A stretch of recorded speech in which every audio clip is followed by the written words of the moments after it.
If you feel you have what it takes to be awarded as the best in the business, here is your chance to apply. Head on over to our website, download the form and apply. If you face any troubles when applying or feel the need to get in touch with us directly, email us, call us, tweet at me directly at Sunanda_J or join our Facebook group. Hello and welcome to Leaders of Tomorrow, 18 Hours special initiative that celebrates the undying entrepreneurial spirit of micro, small and medium enterprises. This is the only daily MSME platform in the country, a show where you can voice your concerns and get answers to all your queries directly from our team of experts. We understand the issues that you, the MSME entrepreneur, face, and this show aims to bring you the most relevant and updated information on everything related to your businesses. We kicked off a week-long coverage for Diwali yesterday with part 1 of an exclusive interview with Patanjali. Samriti Grover traveled to Haridwar to catch up with Baba Ramdev to ask him about his tips and advice for you, the MSME entrepreneur in the retail space. Here's part 2 of that exclusive conversation. Swami ji, thank you so much for joining us on leaders of tomorrow on ET now. Swami ji, आपने जब शुरू किया था आप भी एक small enterprise थे, फिर मीडियम एंटरप्राइज हुए, अब लार्ज से लार्जर हो चुके हैं। तो बहुत सारे एसएमईज और एमएसएमईज आपकी कंपनी को देखते हैं to get some advice, to learn something as a growth story. तो what best practices can they learn from Patanjali Ayurved actually? चलो मुफ्त में बता देता हूँ। अपना मैनेजमेंट कॉस्ट बहुत जो है लो रखें। जो हमारे कंपटीटर्स हैं जी, जो बड़े बड़े एमएनसीज और कुछ उसमें हिंदुस्तानी भी जो है थोड़ा अय्याशी में आ गए थे उनकी मैनेजमेंट कॉस्ट है 10 to 20% और हमारी जो मैनेजमेंट कॉस्ट है वो 2-2.5% होगी। तो आप लो प्रोफाइल रहें। अब काम बड़े बड़े करो ना। अब जो है मैं एक कपड़ा नीचे उड़ता हूँ, एक ऊपर उड़ता हूँ, ये मेरे 10 साल तक कपड़े फटते नहीं हैं। तो लो प्रोफाइल हो ना, ज़मीन पर सोता हूँ, बहुत अच्छे से रहता हूँ। देखो आपको सुख किससे मिलता है? सुख मिलता है आपको बड़े लक्ष्य, बड़े गोल, बड़ी सक्सेस अचीव करने से। सुख मिलता है दूसरों को सुख देने से।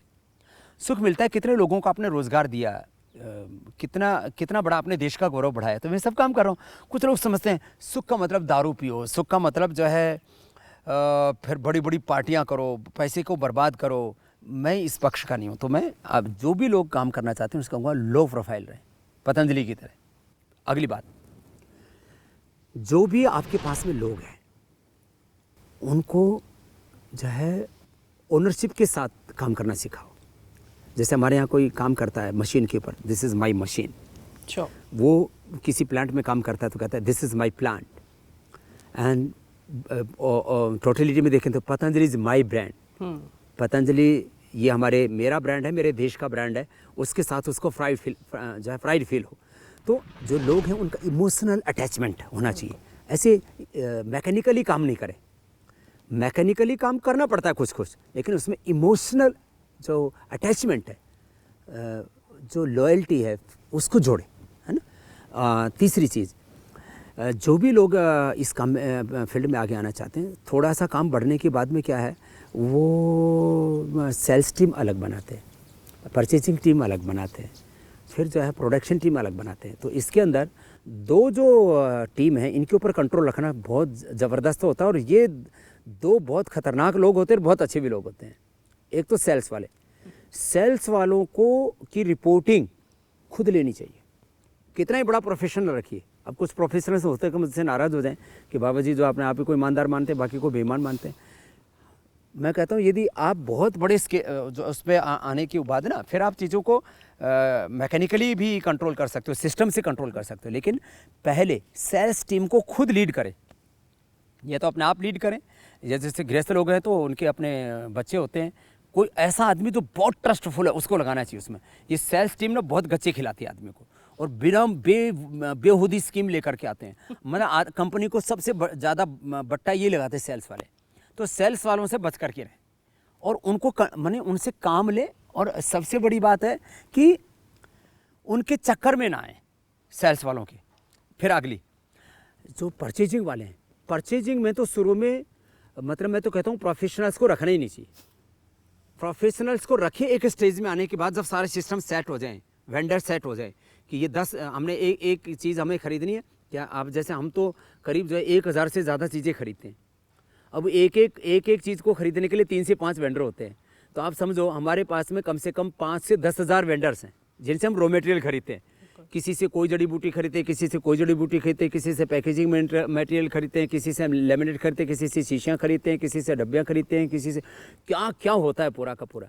अब इसमें हमारे यहाँ 1 रुपये का भी कोई ये नहीं चलता, 2 नंबरी का। ये भ्रष्टाचार खाली सरकार में नहीं होता है, कॉर्पोरेट हाउस में बहुत बड़ा भ्रष्टाचार होता है। तो परचेजिंग टीम के ऊपर कंट्रोल करना बहुत ज़रूरी है। अगली बात फिर जो है आपको कंटिन्यूसली एक चीज़ को ना करीब 7 दिन में या 15 दिन में आपको रिपोर्टिंग लेनी चाहिए। मैंने देखा ये जो बड़े बड़े अभी जो MNCs जो ढहरी हैं ना, इनके क्या होता था, मैंने पूछा भाई क्या हाल है, बोली जी पहले तो 3 महीने में एक बार हमारे MD साहब आते थे और उनको प्रेजेंटेशन देते थे। सेल्स वाले अलग प्रेजेंटेशन देते थे, मैन्युफैक्चरिंग वाले अलग प्रेजेंटेशन देते थे, मार्केटिंग वाले अलग प्रेजेंटेशन देते थे। तो बोले प्रेजेंटेशन लेते थे, अब बोले आकर के ऑफिस में बैठने लग गए। तो मतलब मेरा कहने का मतलब ये है कि आप ये जो प्रेजेंटेशन वाला चक्कर है ना, कॉर्पोरेट वर्ल्ड में बहुत ज़्यादा चलता है। तो खाली प्रेजेंटेशन पर नहीं जाएं, रियलिटी में जा कर के जो काम करना चाहते हैं वो खुद बाज़ार में जाएं, खुद जा कर के यदि सेल का सब्जेक्ट है तो खुद जा कर के कि हमारे प्रोडक्ट्स की उपलब्धता कितनी है, इसको खुद जा कर के उसको वैल्यूएट करें। इसी तरह से मैन्युफैक्चरिंग में खुद जा कर के फैक्ट्री के अंदर जा कर के देखा करें कि वहाँ काम करने वाले मजदूर कैसे काम कर रहे हैं। उनकी दो चीज़ें पता लगेगी, एक तो उनकी डिफ़िकल्टीज़ का भी पता लगेगा और कहाँ जो है हमारी कमजोरियाँ हैं, वीकनेसेस हैं, थ्रेट्स हैं, उनका भी पता लगेगा। तो चीज़ों को इस तरह से काम करें। लास्ट बात, कोई भी काम करने के लिए ना जो है बहुत ज़्यादा कमाई के चक्कर में नहीं पड़े, पहले थोड़ा थोड़ा कमाएं। इसका मतलब ये नहीं कि बाद में ज़्यादा कमाएं, फिर थोड़ा थोड़ा कमाएंगे तो आपका ब्रांड बड़ा हो जाएगा ना, तो आपको थोड़ा प्रॉफिट भी 10-20 पैसे 50 पैसे का प्रॉफिट भी आपको करोड़ों रुपए की अर्निंग देगा। कुछ लोग ना ज़्यादा कमाने के चक्कर में क्वालिटी से कंप्रोमाइज़ कर लेते हैं, फिर अनाप से अनाप रेट रख देते हैं। अभी जैसे अभी फ़िलहाल देश में एक हनी का ब्रांड क्यों बैठा, पतंजलि ने 70 रुपये का हनी उपलब्ध कराया और वो बेच रहे थे 125 रुपये का। तो चीज़ों को करने के लिए मैंने कहा ज़्यादा प्रॉफिट कमाने के भी चक्कर में नहीं रहना चाहिए, और कभी कभी आपको थोड़ा लॉस भी होता है तो उसको सहन लेना चाहिए। जैसे कभी कभी किसी के जैसे हम दाल है, चावल है, कुछ चीज़ों में ना अचानक रेट डाउन हो जाता है, तो कभी कभी डाउन पे बेच दो। अभी हमने जैसे तय कर रखा है कि आटा, नमक, दाल, चावल, इसके ऊपर 1-2% के प्रॉफिट पे काम करना है, और कभी कभी वो भी नीचे चला जाए तो कोई बात नहीं, बराबर हो जाए। लेकिन हमको एक लोगों में भरोसा भी पैदा करना है और ये बात भी पैदा करनी है कि सब महंगी चीज़ें अच्छी होती हैं, ऐसा नहीं है। तो ऐसे लोगों को कुछ चीज़ें सीखनी चाहिए। स्वामी जी, अभी आपने एक टैलेंट की बात की कि उनको कैसे ओनरशिप देनी चाहिए। हमारा एक सेगमेंट है एक्चुअली लीडर्स ऑफ टुमारो पे, जो एक कॉल इन शो है, जहाँ पे MSMEs कॉल करते हैं, अपनी प्रॉब्लम्स बताते हैं, कुछ एडवाइस मांगते हैं, और उसमें से फंडिंग के अलावा जो एक कंसर्न सबका ही रहता है, ये प्रॉब्लम सबसे बड़ी है उनकी कि वो टैलेंट कैसे लाएं, पहली बात। दूसरी, वो टैलेंट को रिटेन कैसे करें, क्योंकि क्या होता है कि आजकल एक जगह किसी ने ज्वाइन किया, कुछ महीने सीखा, कहीं और ज़्यादा पैसे ऑफर हुए, वो वहाँ चले जाते हैं। तो ये प्रॉब्लम उन्होंने मतलब सबने लगभग जाहिर की है कि उनको टैलेंट रिटेंशन की प्रॉब्लम होती है। तो इस पे आप क्या कहना चाहेंगे? देखिए, पहली बात तो ये है कि टैलेंट को सिलेक्ट करने के लिए आपके अंदर भी टैलेंट होना चाहिए। बहुत लोग आपको बहुत तरह की एडवाइस देंगे, हम एडवाइस 10 to 20% मानते हैं, 80 to 90% हम दूसरों की एडवाइस मानते ही नहीं। क्यों? हमारे पास में 5-10 तरह की व्यूज़ आ जाते हैं, फिर हम अपने दिमाग से निर्णय लेते हैं। ये जो आपने जो एक जेन्युइन समस्या बताई कि उस टैलेंट को रिटेन करना, ये बहुत बड़ा प्रश्न है। हमारे यहाँ शुरू में पतंजलि ट्रेनिंग सेंटर बन गया था। आपकी जानकारी के लिए हो सकता है करीब 5000 तो वैद्य हमारे यहाँ से ट्रेनिंग लेके जा चुके हैं, तो उससे हमें अफसोस भी नहीं है। लेकिन यह है कि फिर आपको क्या वक्त के साथ अपने आप को चेंज करना पड़ता है।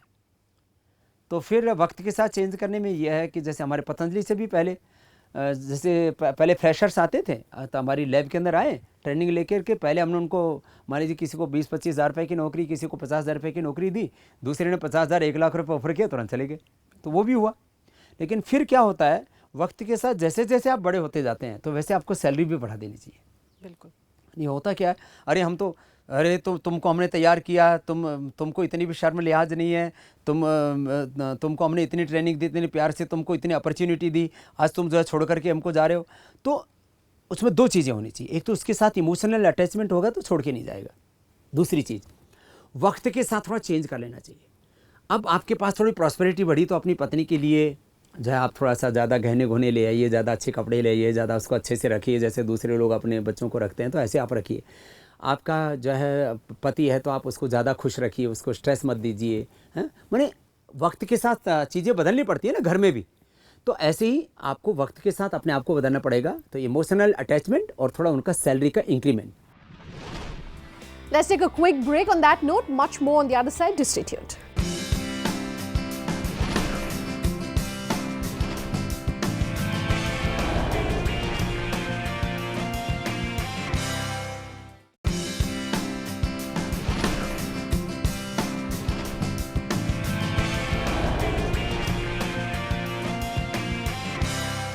Welcome back. You're with us here on Leaders of Tomorrow, and we're continuing to bring you an exclusive conversation with Baba Ramdev.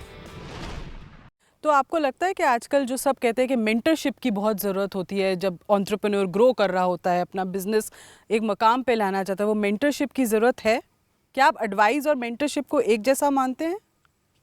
देखिए, ये दरअसल क्या है, हर चीज़ का एक हद तक महत्व है, उसको नकार नहीं सकते। तो जिन चीज़ों को जितना इम्पोर्टेंस देना चाहिए, एक बैलेंस इम्पोर्टेंस, डिफरेंट जो एस्पेक्ट हैं बिजनेस के, उनको देनी चाहिए। एक तरफा हम एक चीज़ को बहुत ज़्यादा महत्व ना दें, बैलेंस। जैसे हमारी बॉडी में होता है ना, डिफरेंट केमिकल सोर्स, हार्मोन्स का, प्रोटीन, मिनरल्स, विटामिन्स का, कैल्शियम का, अलग चीज़ों का बैलेंस।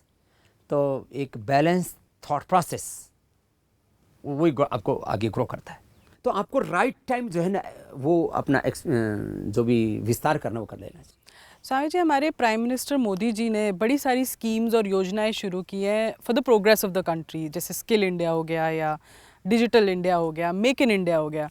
तो आपको क्या लगता है कि ये जो हमारे FMCG MSMEs हैं, ये इस इनिशिएटिव का कैसे लाभ उठा सकते हैं? देखो, जो specially make in India, let's say digital India में तो ये उठा सकती हैं कि जो है इससे जितना टेक्नोलॉजी एडवांस होगी, जितना फास्ट जो है हम लोग कनेक्टिविटी में आएंगे, उतना ज़्यादा हमारी ग्रोथ फास्ट होगी। तो जो डिजिटल इंडिया वाला जो कॉन्सेप्ट है, ये इस देश को एक तो भ्रष्टाचार मुक्त बनाने में, क्योंकि जो भी चीज़ सिस्टम पर आ गई उसकी अकाउंटेबिलिटी तय हो जाती है, आप उसको ढूंढ सकते हो, ट्रेसेबल हो जाती है वो। तो डिजिटल इंडिया से चीज़ें ट्रेसेबल होगी, अकाउंटेबिलिटी बढ़ेगी, तो वो एक बहुत बड़ी चीज़ है। दूसरा, मेक इन इंडिया वाला जो बात है, उसमें हम भारतीय जो एंटरप्रेन्योर्स हैं उनको बढ़ाएं। विदेशी लोग अपने यहाँ क्यों आए? देखो, अब ये मैं 99% आप देखो, हिंदुस्तान में जितने भी ब्रांड हैं उनके CEOs कौन है, उन ब्रांड्स के जो चलाने वाले जितने भी प्रोफेशनल्स कौन है, उनके लिए मैन्युफैक्चरिंग करने वाले कौन है, दुकानदार कौन है, दुकानों के मालिक कौन है, ग्राहक कौन है, हम ही सब लोग हैं। तो हमारे ऊपर ये जो विदेशी चीज़ों का भूत चढ़ा हुआ है, ये उतरे तो ये मेक इन इंडिया, ये जो है मेक बाय इंडियंस, बहुत बड़ा रूप ले सकता है। और हम मैन्युफैक्चरिंग हब बन सकते हैं, चीन से भी बड़ा दुनिया के अंदर। तो मुझे लगता है ये देश स्वावलंबी, आत्मनिर्भर बनेगा। और ये जो सपना है हमारा, परम वैभवशाली, हम एक शब्द बोलते हैं, इकोनॉमिक पावर बनाना वर्ल्ड की भारत को, वो काम तो हम पूरा आपको लगता है इस चीज़ पे अगर फोकस अच्छे से किया जाए तो India can become a global leader, manufacturing leader actually in the manufacturing sector में इंडिया लीडर बनेगा।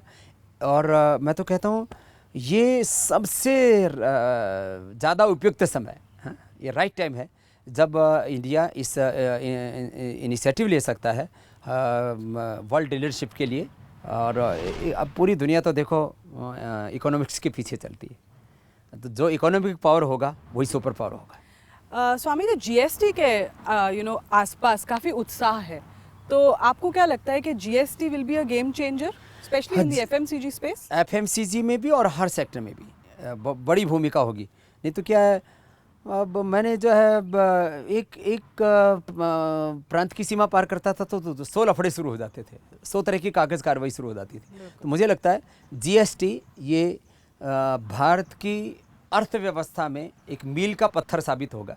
ये इस देश की इकोनॉमिक ग्रोथ के लिए एक बहुत बड़ा पुशअप देगा और जो है इंडिया जो है वो फ्यूचर का एक बहुत बड़ा मैन्युफैक्चरिंग हब, बहुत बड़ा इकोनॉमिक हब बनने वाला है। स्वामी जी, पतंजलि लास्ट ईयर बड़ी चीज़ों के लिए न्यूज़ में था, for of course revenue growth के लिए तो था ही, बट जो FSSAI कंट्रोवर्सी हुई उसके लिए भी था। तो आपको लगता है कि जो आप ट्रस्ट की बात कर रहे थे शुरुआत में इस इंटरव्यू की, वो ऐसी कंट्रोवर्सी से क्या हिलता है? नहीं, और मजबूत होता है। क्या होता है जब आप गलत नहीं होते और आपके ऊपर कंट्रोवर्सी होती है तो आपको मौका उत्तर देने का मौका मिलता है। तो इन जितने भी मेरे से आज मैं देखता हूँ अपनी ज़िंदगी के 20 सालों में मेरे से लगातार कंट्रोवर्सी जुड़ी रही, लेकिन एक बात थी, मैं अपने बात पर पक्का था, तो हर कंट्रोवर्सी ने मुझे ताकत दी। तो मैं एक बात कहूँगा, आप हर विवाद को, हर दुनिया के दुश्मन चाहे कितने ताकतवर उसको, और हर चुनौती को, हर प्रश्न को आप अपनी ताकत बना सकते हो। उसमें 2 चीज़ों की ज़रूरत है। एक तो आपकी विल पावर बहुत स्ट्रांग होनी चाहिए, एक आपके भीतर बेईमानी नहीं आनी चाहिए। FSSAI को कोई विवाद ही नहीं था, तो उससे क्या हुआ, हमारी चीज़ों को बहुत प्रचार मिला। भैया कोई भी चीज़ हम गलत करेंगे तो हमको तो FSSAI तुरंत रोक देती ना।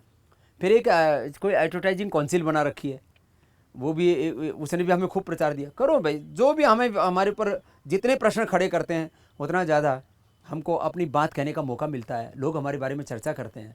आज हालात ही है, जहाँ भी 10 आदमी बैठ के बात करते हैं तो उनको जो है गाहे बगाहे पतंजलि की चर्चा हो जाती है। तो हम तो चाहते हैं पतंजलि के ऊपर खूब विवाद हों, खूब जो है लोग जो है प्रश्न करें, क्वेश्चंस हों, पतंजलि के ऊपर जो है खूब बहसें हों, हाँ, तो उससे हमें कोई डर नहीं लगता है।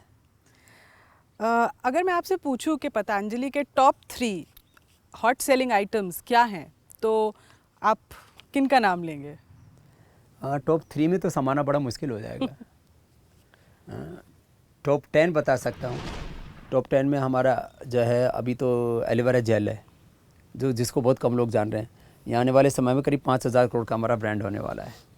फिर हमारे ब्यूटी प्रोडक्ट्स इतने ज़्यादा उठ गए हैं जिसका कोई हद नहीं है, मतलब हमारी सारी कैपेसिटी छोटी पड़ गई है। दंत कांति अभी 25 लाख से 50 लाख पर जा रहे हैं हम पर डे ट्यूब बनाने में, दंत कांति। ये थोड़ी देर में कोलगेट का गेट बंद हो जाएगा। फिर जो है जितने भी जो हेयर केयर्स हैं, हमने पैराफिन रहित, माने मिनरल ऑयल के नाम पर लोगों को, मिनरल ऑयल तो एक बहुत बड़ा खतरनाक केमिकल है जो है NCBI की रिपोर्ट के अनुसार कैंसर कारक है। तो हमारा केश कांति बहुत बड़ा ब्रांड है। ऐसे ही जो है हमारा आटा बहुत बड़ा ब्रांड बन चुका है ऑलरेडी। आटा, नमक, दाल, चावल एक ही हमने एक ऐड में हमने 15 सेकंड में पूरा कर दिया उसको। हमारा नूडल बहुत बड़ा ब्रांड, पावर बीटा तो हमारा शॉर्टेज में, नूडल हमारा आजकल शॉर्टेज में। तो ये तो हमारे बड़े बड़े ब्रांड्स हैं। आंवला एलोवेरा जूस तो हमारा शॉर्टेज में, तो मैं किसका नाम बताऊँ? मतलब आज हमारे लिए सबसे बड़ा, जैसे आप एक्सटेंशन की बात कर रहे थे ना, तो हमारे लिए अब ये सबसे बड़ी चुनौती होगी कि हम 1 से 2 वर्ष के भीतर करीब 50,000 करोड़ रुपए की in house production capacity build कर पाए। तो अभी करीबन 500 प्रोडक्ट्स हैं जो पतंजलि आयुर्वेद के पोर्टफोलियो के अंदर आते हैं लगभग। अब नेक्स्ट क्या हम देख रहे हैं, नेक्स्ट क्या आने वाला है? नेक्स्ट अभी 2 चीज़ें तो तुरंत आने वाली हैं। एक तो हमारा जो है शिशु केयर आने वाला है। शिशु केयर बहुत बड़ा हमारा ब्रांड होगा। और हमारा जो ब्यूटी में प्रीमियम ब्रांड है ना, सौंदर्य, उसको हम बहुत बड़े रूप में लॉन्च कर रहे हैं। ये बहुत बड़ा होगा। फिर डेयरी प्रोडक्ट हमारे बहुत बड़े होंगे। पशु आहार में हम जा रहे हैं, डेयरी और पशु आहार, ये मतलब बहुत बड़ा मतलब होगा। अभी हम रिफाइंड ऑयल लेकर के आ रहे हैं, 2 महीने के अंदर अंदर पूरे देश में हम लॉन्च कर देंगे। और रिफाइंड ऑयल में हम विदाउट केमिकल प्रोसेस, मानी राइस ब्रांड, वो फिजिकली का हम उसको रिफाइंड करेंगे। पर आपकी शुद्ध देसी जीन्स कब आ रही है, ये सब जानना चाहते हैं। और उसमें इतना शुद्ध क्या होने वाला है? देखिए सारी चीज़ें हमारी शुद्ध होंगी। मैंने रिफाइंड ऑयल की आपको बात की, तो लोग क्या कर रहे थे, केमिकली रिफाइंड करते थे चीज़ों को, तो वो हार्ट के लिए बहुत खतरनाक होता था। उससे मोतिया, अर्थराइटिस, हार्ट की प्रॉब्लम, बैड कोलेस्ट्रॉल के साथ साथ अच्छा कोलेस्ट्रॉल भी कम हो रहा था, तो दिक्कत हो रही थी। तो हम जो भी चीज़ें लेके आएंगे शुद्ध लेकर के आएंगे। और जीन्स में हम शुद्ध स्वदेशी लेकर के आएंगे, देसी लेकर के आएंगे। और खाली जीन्स ही नहीं, अब ये इकोनॉमिक टाइम्स के लिए नई ब्रेकिंग न्यूज़ भी हो गई कि हम खाली जीन्स में नहीं जा रहे हैं, माने एक तरह से पूरी टेक्सटाइल इंडस्ट्री में जा रहे हैं। अभी Swami ji festive season round the corner है, दिवाली आ रही है, तो एक एफएमसीजी प्लेयर के लिए फेस्टिव सीजन बहुत इंपॉर्टेंट होता है, तो आप क्या एडवाइस देना चाहेंगे? How can FMCG players specially small and medium? देखिए स्मॉल इंडस्ट्री वालों के लिए कहूँगा, जैसे हमारे पास तो चीज़ें एक्सेस नहीं है ना, हमारा तो है ना कि बाजार भर रहे हैं हम। जैसे हमारा अभी एनर्जी बार है, इतना ज़बरदस्त है, लोगों का 5 स्टार था ना, तो हमने सुपर स्टार बनाया। और हमारे आप देखिए आप तो च्यवनप्राश हमारा बहुत बड़ा ब्रांड है already, chyawanprash, Honey, energy bar, noodle, power beta, ये हमारे गिफ्ट पैक में लोग दे रहे हैं। तो छोटे छोटे गिफ्ट पैक बनाए 100 रुपये से लेकर के 500-1000 रुपये के। आजकल मिठाई में लोग परेशान हो गए, उसमें इतनी मिलावट और इतना उससे बॉडी में बहुत तरह के नुकसान होने की संभावना है। तो जो फेस्टिवल सीज़न है इसमें 100 रुपये से लेकर के 500 रुपये, 1000 रुपये तक के लोग गिफ्ट बना करके दें, तो वो भी लोगों के लिए अच्छा होगा। स्वामी जी, क्या आपको लगता है पतंजलि आगे चल के बाबा रामदेव से एक बिगर ब्रांड बन जाएगा? वो तो बन चुका है, मैं बनाना ही चाहता था उसको। ये अब उल्टा पूछेंगे लोग, पहले कहते थे बाबा जी आपसे बड़ा नहीं हो रहा है पतंजलि, अब कह रहे हैं कि बाबा जी अब तो आपसे बड़ा हो गया, तो अच्छी बात है, मैं तो बड़ा ही करना चाहता हूँ। हर माँ बाप जो अपने बच्चों को, हर गुरु अपने शिष्यों को बड़ा देखना चाहता है, हर नागरिक अपने देश को अपने से बड़ा देखना चाहता है। तो पतंजलि हमारे लिए एक ब्रांड नहीं है, पतंजलि हमारे लिए देश का स्वाभिमान है और ये देश की सेवा का माध्यम है। आपने जो आप लोग क्या पैसे वाली बात पूछते हैं, हम ये पैसे खर्च कहाँ करेंगे सेवा के? उसके लिए हम दुनिया की सबसे बड़ी यूनिवर्सिटी बना रहे हैं, नया एजुकेशन सिस्टम हम लेकर के आ रहे हैं, जिसमें हम एक भारतीय वैदिक एजुकेशन बोर्ड, जिसमें इंडियन एजुकेशन सिस्टम भी होगा और जो latest modern education system, new knowledge, new world के साथ कनेक्टिविटी। तो हम ये सारा पैसा चैरिटी में इन्वेस्ट करने वाले हैं। आखिरी सवाल स्वामी जी, आप एक क्या पीस ऑफ एडवाइस देना चाहेंगे हमारे व्यूअर्स को आपकी लर्निंग से, आपके चैलेंजेस से, जो आपने अपनी जर्नी में एज अ बिजनेसमैन देखी हैं? तो भीतर से पूर्ण शांत रहें, बाहर से पूर्ण क्रियाशील रहें, कलेक्टिव क्रेडिट में विश्वास रखें और दूसरों से ऐसे व्यवहार करें जैसे वो मेरे भगवान की मूर्त रूप है। क्योंकि यदि आपका व्यवहार अच्छा नहीं है तो आपका व्यापार कभी अच्छा नहीं हो सकता। आपको लगता है आने वाले टाइम में नई इंडस्ट्रीज ही, नए जो एंटरप्रेन्योर्स हैं, उन्हीं का राज चलने वाला है? हाँ, वैसे भी देखो ना, पुराने 565 रियासतें थी आज से 70 साल पहले, वो सब खत्म हो गए ना। ये जो बड़े बड़े ब्रांड जो कहते हैं ना हम 100 साल से जमे पड़े हैं, तो अरे 100 साल का तो आदमी मर जाता है, तो ये 100-200 साल ब्रांड पुराने हैं ना, ये सब मरने वाले हैं, बुढ़े हो गए, तो ये पुरानी चीज़ें बुढ़ी हो गई हैं। तब ये 100-200 साल पुरानी कंपनियां हैं, ये जो कहने वाले लोग हैं, मुझे लगता है अब इनकी अंत्येष्टि का समय आ गया, इनकी विदाई का समय आ गया। नए जवान नई ऊर्जा के साथ, नई ईमानदारी पूरी होनी चाहिए, जो है 100% ऑनेस्टी और new science, new technology, new इन्वेशन और न्यू स्पिरिट, उसके साथ में पूरा पुरुषार्थ, हार्ड वर्क देखो बहुत ज़रूरी है। बिल्कुल, वो मैं कहता हूँ अखंड प्रचंड पुरुषार्थ है, तो आगे बढ़ेंगे। Thank you so much Swami ji हमारे साथ बात करने के लिए। It was a pleasure talking to you. Thank you, नमस्ते, धन्यवाद। That wraps up part 2 of an exclusive interview that we had with Patanjali, even as we bring you stories around the festive season and what you, the MSME entrepreneur, should keep in mind as you prepare for the festive season. Do remember, if you're a business that wants to participate in our show, you can write into us at leadersoftomorrow@timesgroup.com. You can tweet at me personally. Twitter handle is Sunanda_J. You can reach us on social media using the hashtag LOT or call us on that number you see on your screens. We promise to have all your queries answered. Thanks for watching. Have a good night.